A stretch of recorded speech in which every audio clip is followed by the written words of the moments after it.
شروع اللہ کے نام سے جو بڑا مہربان نہایت رحم والا ہے۔ سب تعریف خدا ہی کو ہے جس نے اپنے بندے محمد صلی اللہ علیہ وآلہ وسلم پر یہ کتاب نازل کی اور اس میں کسی طرح کی کجی اور پیچیدگی نہ رکھی، بلکہ سیدھی اور سلیس اتاری، تاکہ لوگوں کو عذاب سخت سے جو اس کی طرف سے آنے والا ہے ڈرائے، اور مومنوں کو جو نیک عمل کرتے ہیں خوشخبری سنائے کہ ان کے لیے ان کے کاموں کا نیک بدلہ یعنی بہشت ہے، جس میں وہ ابد الآباد رہیں گے، اور ان لوگوں کو بھی ڈرائے جو کہتے ہیں کہ خدا نے کسی کو بیٹا بنا لیا ہے، ان کو اس بات کا کچھ بھی علم نہیں اور نہ ان کے باپ دادا ہی کو تھا۔ یہ بڑی سخت بات ہے جو ان کے منہ سے نکلتی ہے، اور کچھ شک نہیں کہ یہ جو کچھ کہتے ہیں محض جھوٹ ہے۔ اے پیغمبر صلی اللہ علیہ وآلہ وسلم، اگر یہ اس کلام پر ایمان نہ لائیں تو شاید تم ان کے پیچھے رنج کر کر کے اپنے تئیں ہلاک کر دو گے۔ جو چیز زمین پر ہے ہم نے اس کو زمین کے لیے آرائش بنایا ہے تاکہ لوگوں کی آزمائش کریں کہ ان میں کون اچھے عمل کرنے والا ہے، اور جو چیز زمین پر ہے ہم اس کو نابود کر کے بنجر میدان کر دیں گے۔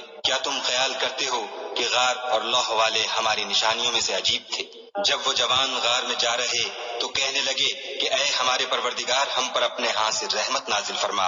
اور ہمارے کام میں درستی کے سامان مہیا کر۔ تو ہم نے غار میں کئی سال تک ان کے کانوں پر نیند کا پردہ ڈالے یعنی ان کو سلائے رکھا، پھر ان کو جگہ اٹھایا تاکہ معلوم کریں کہ جتنی مدت وہ غار میں رہے دونوں جماعتوں میں سے اس کی مقدار کس کو خوب یاد ہے۔ ہم ان کے حالات تم سے صحیح صحیح بیان کرتے ہیں۔ وہ کئی جوان تھے جو اپنے پروردگار پر ایمان لائے تھے اور ہم نے ان کو اور زیادہ ہدایت دی تھی، اور ان کے دلوں کو مربوط یعنی مضبوط کر دیا۔ جب وہ اٹھ کھڑے ہوئے تو کہنے لگے کہ ہمارا پروردگار آسمانوں اور زمین کا مالک ہے، ہم اس کے سوا کسی کو معبود سمجھ کر نہ پکاریں گے۔ اگر ایسا کیا تو اس وقت ہم نے بعید از عقل بات کہی، ان ہماری قوم کے لوگوں نے اس کے سوا اور معبود بنا رکھے ہیں، بھلا یہ ان کے خدا ہونے پر کوئی کھلی دلیل کیوں نہیں لاتے؟ تو اس سے زیادہ کون ظالم ہے جو خدا پر جھوٹ افطرا کرے؟ اور جب تم نے ان مشرکوں سے اور جن کو یہ خدا کے سوا عبادت کرتے ہیں ان سے کنارہ کر لیا ہے تو غار میں چل رہو، تمہارا پروردگار تمہارے لیے اپنی رحمت وسیع کر دے گا اور تمہارے کاموں میں آسانی کے سامان مہیا کرے گا۔ اور جب سورج نکلے تو تم دیکھو کہ دھوپ ان کے غار سے داہنی طرف سمٹ جائے، اور جب غروب ہو تو ان سے بائیں طرف کترا جائے، اور وہ اس کے میدان میں تھے۔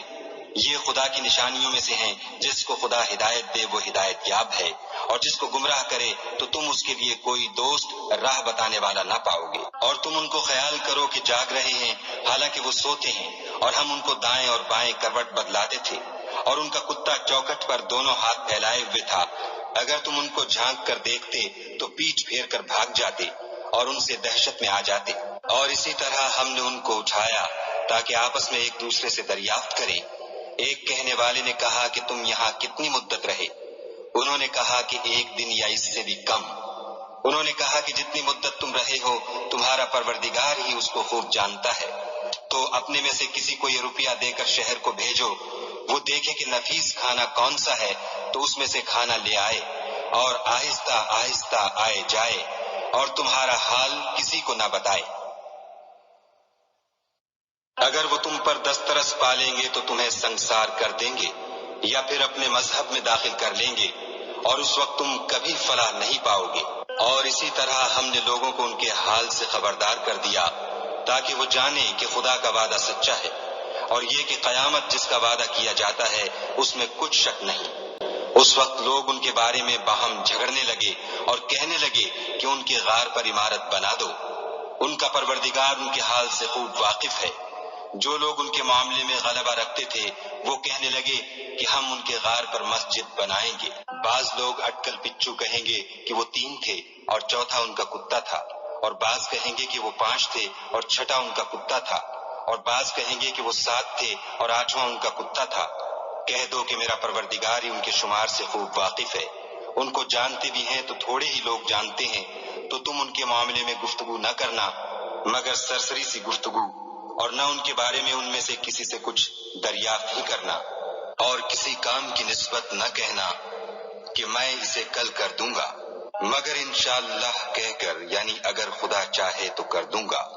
اور جب خدا کا نام لینا بھول جاؤ تو یاد آنے پر لے لو، اور کہہ دو کہ امید ہے کہ میرا پروردگار مجھے اس سے بھی زیادہ ہدایت کی باتیں بتائے۔ اور اصحاب کہف اپنے غار میں 9 اوپر 300 سال رہے۔ کہہ دو کہ جتنی مدت وہ رہے اسے خدا ہی خوب جانتا ہے۔ اسی کو آسمانوں اور زمین کی پوشیدہ باتیں معلوم ہیں۔ وہ کیا خوب دیکھنے والا اور کیا خوب سننے والا ہے، اس کے سوا ان کا کوئی کارساز نہیں، اور نہ وہ اپنے حکم میں کسی کو شریک کرتا ہے۔ اور اپنے پروردگار کی کتاب کو جو تمہارے پاس بھیجی جاتی ہے پڑھتے رہا کرو، اس کی باتوں کو کوئی بدلنے والا نہیں، اور اس کے سوا تم کہیں پناہ بھی نہیں پاؤ گے۔ اور جو لوگ صبح و شام اپنے پروردگار کو پکارتے اور اس کی خوشنودی کے طالب ہیں، ان کے ساتھ صبر کرتے رہو، اور تمہاری نگاہیں ان میں سے گزر کر اور طرف نہ دوڑیں کہ تم آرائش زندگانی دنیا کے خاص گار ہو جاؤ۔ اور جس شخص کے دل کو ہم نے اپنی یاد سے غافل کر دیا ہے اور وہ اپنی خواہش کی پیروی کرتا ہے اور اس کا کام حد سے بڑھ گیا ہے، اس کا کہا نہ ماننا، اور کہہ دو کہ لوگو یہ قرآن تمہارے پروردگار کی طرف سے برحق ہے، تو جو چاہے ایمان لائے اور جو چاہے کافر رہے۔ ہم نے ظالموں کے لیے دوزخ کی آگ تیار کر رکھی ہے، جس کی قناتیں ان کو گھیر رہی ہوں گی، اور اگر فریاد کریں گے تو ایسے کھولتے ہوئے پانی سے ان کی داد رسی کی جائے گی جو پگھلے ہوئے تانبے کی طرح گرم ہوگا، اور جو منہوں کو بھون ڈالے گا ان کے پینے کا پانی بھی برا اور آرام گاہ بھی بری۔ اور جو ایمان لائے اور کام بھی نیک کرتے رہے تو ہم نیک کام کرنے والوں کا اجر ضائع نہیں کرتے۔ ایسے لوگوں کے لیے ہمیشہ رہنے کے باغ ہیں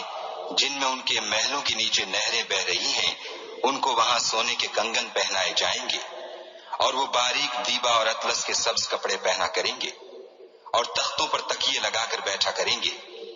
کیا خوب بدلہ اور کیا خوب آرام گاہ ہے۔ اور ان سے دو شخصوں کا حال بیان کرو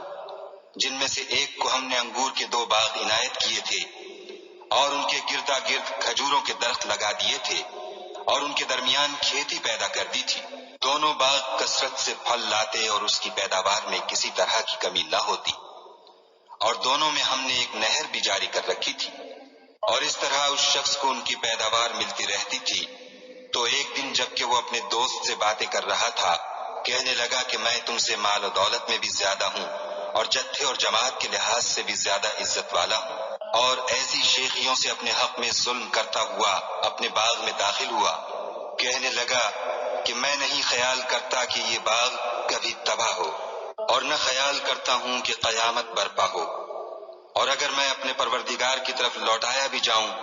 تو وہاں ضرور اس سے اچھی جگہ پاؤں گا۔ تو اس کا دوست جو اس سے گفتگو کر رہا تھا کہنے لگا کہ کیا تم اس خدا سے کفر کرتے ہو جس نے تم کو مٹی سے پیدا کیا،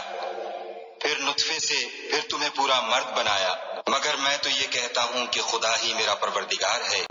اور میں اپنے پروردگار کے ساتھ کسی کو شریک نہیں کرتا۔ اور بھلا جب تم اپنے باغ میں داخل ہوئے تو تم نے ماشاء اللہ لا قوت الا باللہ کیوں نہ کہا؟ اگر تم مجھے مال و اولاد میں اپنے سے کمتر دیکھتے ہو تو عجب نہیں کہ میرا پروردگار مجھے تمہارے باغ سے بہتر عطا فرمائے، اور اس تمہارے باغ پر آسمان سے آفت بھیج دے تو وہ صاف میدان ہو جائے، یا اس کی نہر کا پانی گہرا ہو جائے تو پھر تم اسے نہ لا سکو، اور اس کے میووں کو عذاب نے آ گھیرا اور وہ اپنی چھتریوں پر گر کر رہ گیا، تو جو مال اس نے اس پر خرچ کیا تھا اس پر حسرت سے ہاتھ ملنے لگا اور کہنے لگا کہ کاش میں اپنے پروردگار کے ساتھ کسی کو شریک نہ بناتا۔ اس وقت خدا کے سوا کوئی جماعت اس کی مددگار نہ ہوئی اور نہ وہ بدلہ لے سکا۔ یہاں سے ثابت ہوا کہ حکومت سب خدائے برحق کی ہے، اسی کا صلہ بہتر اور اسی کا بدلہ اچھا ہے۔ اور ان سے دنیا کی زندگی کی مثال بھی بیان کر دو، وہ ایسی ہے جیسے پانی جسے ہم نے آسمان سے برسایا تو اس کے ساتھ زمین کی رویدگی مل گئی، پھر وہ چورا چورا ہو گئی کہ ہوائیں اسے اڑاتی پھرتی ہیں، اور خدا تو ہر چیز پر قدرت رکھتا ہے۔ مال اور بیٹے تو دنیا کی زندگی کی رونق و زینت ہیں، اور نیکیاں جو باقی رہنے والی ہیں وہ ثواب کے لحاظ سے تمہارے پروردگار کے ہاں بہت اچھی اور امید کے لحاظ سے بہت بہتر ہیں۔ اور جس دن ہم پہاڑوں کو چلائیں گے اور تم زمین کو صاف میدان دیکھو گے اور ان لوگوں کو ہم جمع کر لیں گے تو ان میں سے کسی کو بھی نہیں چھوڑیں گے، اور سب تمہارے پروردگار کے سامنے صف باندھ کر لائے جائیں گے۔ تو ہم ان سے کہیں گے کہ جس طرح ہم نے تم کو پہلی بار پیدا کیا تھا اسی طرح آج تم ہمارے سامنے آئے، لیکن تم نے تو یہ خیال کر رکھا تھا کہ ہم نے تمہارے لیے قیامت کا کوئی وقت مقرر ہی نہیں کیا، اور عملوں کی کتاب کھول کر رکھی جائے گی تو تم گناہ گاروں کو دیکھو گے کہ جو کچھ اس میں لکھا ہوگا اس سے ڈر رہے ہوں گے اور کہیں گے ہائے شامت، یہ کیسی کتاب ہے کہ نہ چھوٹی بات کو چھوڑتی ہے نہ بڑی کو، کوئی بات بھی نہیں مگر اسے لکھ رکھا ہے، اور جو عمل کیے ہوں گے سب کو حاضر پائیں گے، اور تمہارا پروردگار کسی پر ظلم نہیں کرے گا۔ اور جب ہم نے فرشتوں کو حکم دیا کہ آدم کو سجدہ کرو تو سب نے سجدہ کیا مگر ابلیس نے نہ کیا، وہ جنات میں سے تھا تو اپنے پروردگار کے حکم سے باہر ہو گیا۔ کیا تم اس کو اور اس کی اولاد کو میرے سوا دوست بناتے ہو حالانکہ وہ تمہارے دشمن ہیں؟ اور شیطان کی دوستی ظالموں کے لیے خدا کی دوستی کا برا بدل ہے۔ میں نے ان کو نہ تو آسمانوں اور زمین کے پیدا کرنے کے وقت بلایا تھا اور نہ خود ان کے پیدا کرنے کے وقت، اور میں ایسا نہ تھا کہ گمراہ کرنے والوں کو مددگار بناتا۔ اور جس دن خدا فرمائے گا کہ اب میرے شریکوں کو جن کی نسبت تم گمان الوہیت رکھتے تھے بلاؤ، تو وہ ان کو بلائیں گے مگر وہ ان کو کچھ جواب نہ دیں گے، اور ہم ان کے بیچ میں ایک ہلاکت کی جگہ بنا دیں گے۔ اور گناہ گار لوگ دوزخ کو دیکھیں گے تو یقین کر لیں گے کہ وہ اس میں پڑنے والے ہیں اور اس سے بچنے کا کوئی رستہ نہ پائیں گے۔ اور ہم نے اس قرآن میں لوگوں کے سمجھانے کے لیے طرح طرح کی مثالیں بیان فرمائی ہیں، لیکن انسان سب چیزوں سے بڑھ کر جھگڑالو ہے۔ اور لوگوں کے پاس جب ہدایت آ گئی تو ان کو کس چیز نے منع کیا کہ ایمان لائیں اور اپنے پروردگار سے بخشش مانگے، بجز اس کے کہ اس بات کے منتظر ہوں کہ انہیں بھی پہلوں کا سا معاملہ پیش آئے یا ان پر عذاب سامنے موجود ہو۔ اور ہم جو پیغمبروں کو بھیجا کرتے ہیں تو صرف اس لیے کہ لوگوں کو خدا کی نعمتوں کی خوشخبریاں سنائیں اور عذاب سے ڈرائیں، اور جو کافر ہیں وہ باطل کی سند سے جھگڑا کرتے ہیں تاکہ اس سے حق کو پھسلا دیں، اور انہوں نے ہماری آیتوں کو اور جس چیز سے ان کو ڈرایا جاتا ہے ہنسی بنا لیا۔ اور اس سے ظالم کون جس کو اس کے پروردگار کے کلام سے سمجھایا گیا تو اس نے اس سے منہ پھیر لیا، اور جو اعمال وہ آگے کر چکا اس کو بھول گیا۔ ہم نے ان کے دلوں پر پردے ڈال دیے کہ اسے سمجھ نہ سکیں، اور کانوں میں ثقل پیدا کر دیا ہے کہ سن نہ سکیں، اور اگر تم ان کو رستے کی طرف بلاؤ تو کبھی رستے پر نہ آئیں گے۔ اور تمہارا پروردگار بخشنے والا صاحب رحمت ہے، اگر وہ ان کے کرتوتوں پر ان کو پکڑنے لگے تو ان پر جھٹ عذاب بھیج دے، مگر ان کے لیے ایک وقت مقرر کر رکھا ہے کہ اس کے عذاب سے کوئی پناہ کی جگہ نہ پائیں گے۔ اور یہ بستیاں جو ویران پڑی ہیں، جب انہوں نے کفر سے ظلم کیا تو ہم نے ان کو تباہ کر دیا اور ان کی تباہی کے لیے ایک وقت مقرر کر دیا تھا۔ اور جب موسیٰ نے اپنے شاگرد سے کہا کہ جب تک میں دو دریاؤں کے ملنے کی جگہ نہ پہنچ جاؤں ہٹنے کا نہیں، خواہ برسوں چلتا رہوں۔ جب ان کے ملنے کے مقام پر پہنچے تو اپنی مچھلی بھول گئے تو اس نے دریا میں سرنگ کی طرح اپنا رستہ بنا لیا۔ جب آگے چلے تو موسیٰ نے اپنے شاگرد سے کہا کہ ہمارے لیے کھانا لاؤ، اس سفر سے ہم کو بہت تکان ہو گئی ہے۔ اس نے کہا کہ بھلا آپ نے دیکھا کہ جب ہم نے پتھر کے پاس آرام کیا تھا تو میں مچھلی وہیں بھول گیا، اور مجھے آپ سے اس کا ذکر کرنا شیطان نے بھلا دیا، اور اس نے عجب طرح سے دریا میں اپنا رستہ لیا۔ موسیٰ نے کہا یہی تو وہ مقام ہے جسے ہم تلاش کرتے تھے۔ تو وہ اپنے پاؤں کے نشان دیکھتے دیکھتے لوٹ گئے۔ وہاں انہوں نے ہمارے بندوں میں سے ایک بندہ دیکھا جس کو ہم نے اپنے ہاں سے رحمت یعنی نبوت یا نعمت ولایت دی تھی اور اپنے پاس سے علم بخشا تھا۔ موسیٰ نے ان سے جن کا نام خضر تھا کہا کہ جو علم خدا کی طرف سے آپ کو سکھایا گیا ہے، اگر آپ اس میں سے مجھے کچھ بھلائی کی باتیں سکھائیں تو میں آپ کے ساتھ رہوں۔ خضر نے کہا کہ تم میرے ساتھ رہ کر صبر نہیں کر سکو گے، اور جس بات کی تمہیں خبر ہی نہیں اس پر صبر کر بھی کیوں کر سکتے ہو؟ موسیٰ نے کہا خدا نے چاہا تو آپ مجھے صابر پائیے گا اور میں آپ کے ارشاد کے خلاف نہیں کروں گا۔ خضر نے کہا اگر تم میرے ساتھ رہنا چاہو تو شرط یہ ہے مجھ سے کوئی بات نہ پوچھنا جب تک میں خود اس کا ذکر تم سے نہ کروں۔ تو دونوں چل پڑے، یہاں تک کہ جب کشتی میں سوار ہوئے تو خضر نے کشتی کو پھاڑ ڈالا۔ موسیٰ نے کہا کیا آپ نے اس کو اس لیے پھاڑا ہے کہ سواروں کو غرق کر دیں؟ یہ تو آپ نے بڑی عجیب بات کی۔ خضر نے کہا کیا میں نے نہیں کہا تھا کہ تم میرے ساتھ صبر نہ کر سکو گے؟ موسیٰ نے کہا کہ جو بھول مجھ سے ہوئی اس پر مواخذہ نہ کیجیے اور میرے معاملے میں مجھ پر مشکل نہ ڈالیے۔ پھر دونوں چلے، یہاں تک کہ رستے میں ایک لڑکا ملا تو خضر نے اسے مار ڈالا موسیٰ نے کہا کہ آپ نے ایک بے گناہ شخص کو ناحق بغیر قصاص کے مار ڈالا، یہ تو آپ نے بری بات کی۔ خضر نے کہا کیا میں نے نہیں کہا تھا کہ تم سے میرے ساتھ صبر نہیں ہو سکے گا؟ انہوں نے کہا کہ اگر میں اس کے بعد پھر کوئی بات پوچھوں یعنی اعتراض کروں تو مجھے اپنے ساتھ نہ رکھیے گا کہ آپ میری طرف سے عذر کے قبول کرنے میں غایت کو پہنچ گئے۔ پھر دونوں چلے یہاں تک کہ ایک گاؤں والوں کے پاس پہنچے اور ان سے کھانا طلب کیا۔ انہوں نے ان کی ضیافت کرنے سے انکار کیا۔ پھر انہوں نے وہاں ایک دیوار دیکھی جو جھک کر گرا چاہتی تھی تو خضر نے اس کو سیدھا کر دیا۔ موسیٰ نے کہا کہ اگر آپ چاہتے تو ان سے اس کا معاوضہ لیتے تاکہ کھانے کا کام چلتا۔ خضر نے کہا کہ اب مجھ میں اور تم میں علیحدگی، مگر جن باتوں پر تم صبر نہ کر سکے میں ان کا تمہیں بھید بتائے دیتا ہوں کہ وہ جو کشتی تھی غریب لوگوں کی تھی جو دریا میں محنت کر کے یعنی کشتیاں چلا کر گزارا کرتے تھے، اور ان کے سامنے کی طرف ایک بادشاہ تھا جو ہر ایک کشتی کو زبردستی چھین لیتا تھا، تو میں نے چاہا کہ اسے عیب دار کر دوں تاکہ وہ اسے غصب نہ کر سکے۔ اور وہ جو لڑکا تھا اس کے ماں باپ دونوں مومن تھے۔ ہمیں اندیشہ ہوا کہ وہ بڑا ہو کر بد کردار ہوگا، کہیں ان کو سرکشی اور کفر میں نہ پھنسا دے، تو ہم نے چاہا کہ ان کا پروردگار اس کی جگہ ان کو اور بچہ عطا فرمائے جو پاک تینتی میں بہتر اور محبت میں زیادہ قریب ہو۔ اور وہ جو دیوار تھی سو 2 یتیم لڑکوں کی تھی جو شہر میں رہتے تھے، اور اس کے نیچے ان کا خزانہ مدفون تھا، اور ان کا باپ ایک نیک آدمی تھا، تو تمہارے پروردگار نے چاہا کہ وہ اپنی جوانی کو پہنچ جائیں اور پھر اپنا خزانہ نکالیں۔ یہ تمہارے پروردگار کی مہربانی ہے اور یہ کام میں نے اپنی طرف سے نہیں کیے، یہ ان باتوں کی حقیقت ہے جن پر تم صبر نہ کر سکے۔ اور تم سے ذوالقرنین کے بارے میں دریافت کرتے ہیں، کہہ دو کہ میں اس کا کسی قدر حال تمہیں پڑھ کر سناتا ہوں۔ ہم نے اس کو زمین میں بڑی دسترس دی تھی اور ہر طرح کا سامان عطا کیا تھا، تو اس نے سفر کا ایک سامان کیا، یہاں تک کہ جب سورج کے غروب ہونے کی جگہ پہنچا تو اسے ایسا پایا کہ ایک کیچڑ کی ندی میں ڈوب رہا ہے، اور اس ندی کے پاس ایک قوم دیکھی۔ ہم نے کہا ذوالقرنین تم ان کو خواہ تکلیف دو خواہ ان کے بارے میں بھلائی اختیار کرو، دونوں باتوں کی تم کو قدرت ہے۔ ذوالقرنین نے کہا کہ جو کفر و بد کرداری سے ظلم کرے گا اسے ہم عذاب دیں گے، پھر جب وہ اپنے پروردگار کی طرف لوٹایا جائے گا تو وہ بھی اسے بڑا عذاب دے گا، اور جو ایمان لائے گا اور عمل نیک کرے گا اس کے لیے بہت اچھا بدلہ ہے، اور ہم اپنے معاملے میں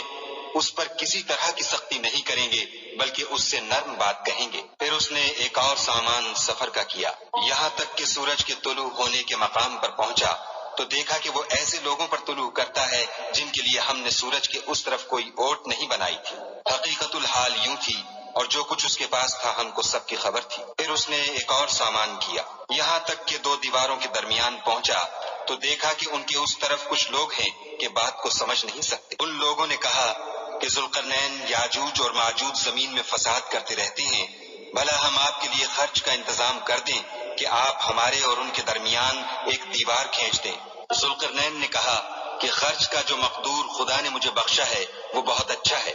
تم مجھے قوت بازو سے مدد دو، میں تمہارے اور ان کے درمیان ایک مضبوط اوٹ بنا دوں گا، تو تم لوہے کے بڑے بڑے تختے لاؤ۔ چنانچہ کام جاری کر دیا گیا، یہاں تک کہ جب اس نے دونوں پہاڑوں کے درمیان کا حصہ برابر کر دیا اور کہا کہ اب اسے دھونکو، یہاں تک کہ جب اس کو دھونک کر آگ کر دیا تو کہا کہ اب میرے پاس تانبا لاؤ کہ اس پر پگھلا کر ڈال دوں۔ پھر ان میں یہ قدرت نہ رہی کہ اس پر چڑھ سکیں اور نہ یہ طاقت رہی کہ اس میں نقب لگا سکیں۔ بولا کہ یہ میرے پروردگار کی مہربانی ہے، جب میرے پروردگار کا وعدہ آ پہنچے گا تو اس کو ڈھا کر ہموار کر دے گا، اور میرے پروردگار کا وعدہ سچا ہے۔ اس روز ہم ان کو چھوڑ دیں گے کہ روئے زمین پر پھیل کر ایک دوسرے میں گھس جائیں گے، اور سور پھونکا جائے گا تو ہم سب کو جمع کر لیں گے، اور اس روز جہنم کو کافروں کے سامنے لائیں گے جن کی آنکھیں میری یاد سے پردے میں تھیں اور وہ سننے کی طاقت نہیں رکھتے تھے۔ کیا کافر یہ خیال کرتے ہیں کہ وہ ہمارے بندوں کو ہمارے سوا اپنا کارساز بنائیں گے تو ہم خفا نہیں ہوں گے؟ ہم نے ایسے کافروں کے لیے جہنم کی مہمانی تیار کر رکھی ہے۔ کہہ دو کہ ہم تمہیں بتائیں جو عملوں کے لحاظ سے بڑے نقصان میں ہیں، وہ لوگ جن کی صحیح دنیا کی زندگی میں برباد ہو گئی اور وہ یہ سمجھے ہوئے ہیں کہ اچھے کام کر رہے ہیں۔ یہ وہ لوگ ہیں جنہوں نے اپنے پروردگار کی آیتوں اور اس کے سامنے جانے سے انکار کیا، تو ان کے اعمال ضائع ہو گئے اور ہم قیامت کے دن ان کے لیے کچھ بھی وزن قائم نہیں کریں گے۔ یہ ان کی سزا ہے، یعنی جہنم، اس لیے کہ انہوں نے کفر کیا اور ہماری آیتوں اور ہمارے پیغمبروں کی ہنسی اڑائی۔ جو لوگ ایمان لائے اور عمل نیک کیے ان کے لیے بہشت کے باغ مہمانی ہوں گے، ہمیشہ ان میں رہیں گے اور وہاں سے مکان بدلنا نہ چاہیں گے۔ کہہ دو کہ اگر سمندر میرے پروردگار کی باتوں کے لکھنے کے لیے سیاہی ہو تو قبل اس کے کہ میرے پروردگار کی باتیں تمام ہوں سمندر ختم ہو جائے، اگرچہ ہم ویسا ہی اور اس کی مدد کو لائیں۔ کہہ دو کہ میں تمہاری طرح کا ایک بشر ہوں، البتہ میری طرف وحی آتی ہے کہ تمہارا معبود وہی ایک معبود ہے۔ تو جو شخص اپنے پروردگار سے ملنے کی امید رکھے چاہیے کہ عمل نیک کرے اور اپنے پروردگار کی عبادت میں کسی کو شریک نہ بنائے۔